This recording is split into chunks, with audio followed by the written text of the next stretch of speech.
Stephen loved his couch. It was old and green, but it was comfortable.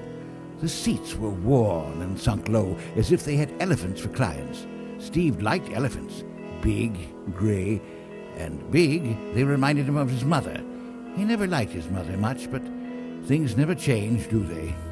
Stephen's mother wore too much makeup and dressed as if she was colorblind, which she was, but that was never the kind of thing you brought up at a dentist appointment.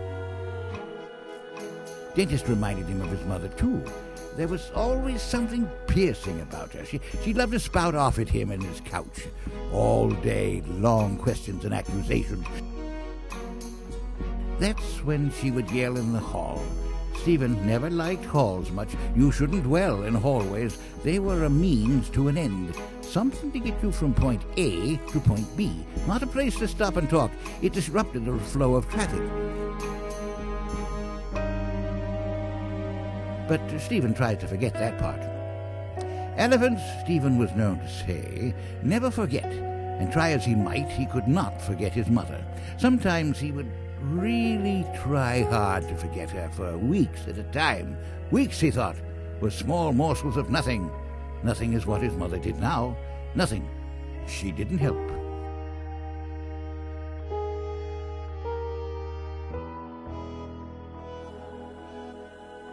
But Stephen didn't mind.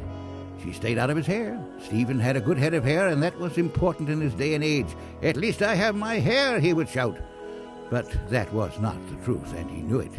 He had his couch, indeed his couch, that he loved, and although it was old and his mother hated it, he knew it was a couch to be reckoned with. Stephen, it seems, lived in a fantasy world.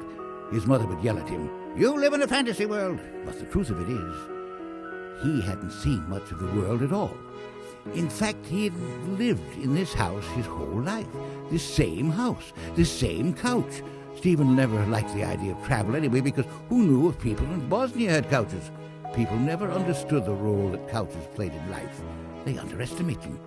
Stephen's mother never understood. Now she does. She never does anything now. Sometimes he could go for weeks without thinking of her, but he ends up tripping over her eventually. She just lies around in the hall. The hall was never their favorite place. Bad things always happened in hallways.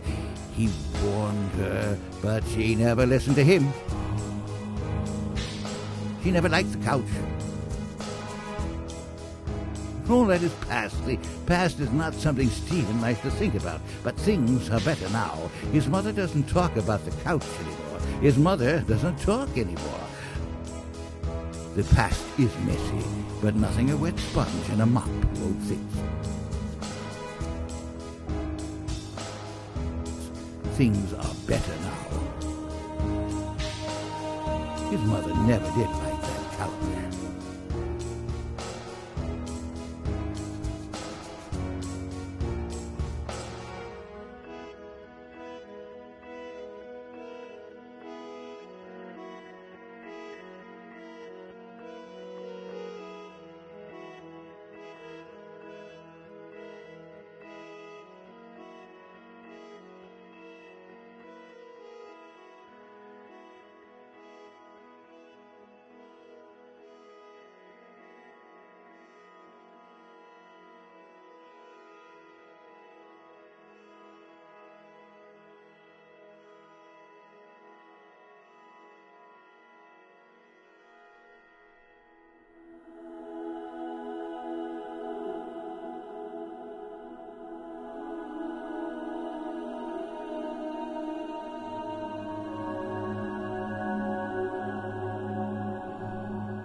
why is the director slating this to lose people's... Okay, cool. Got it?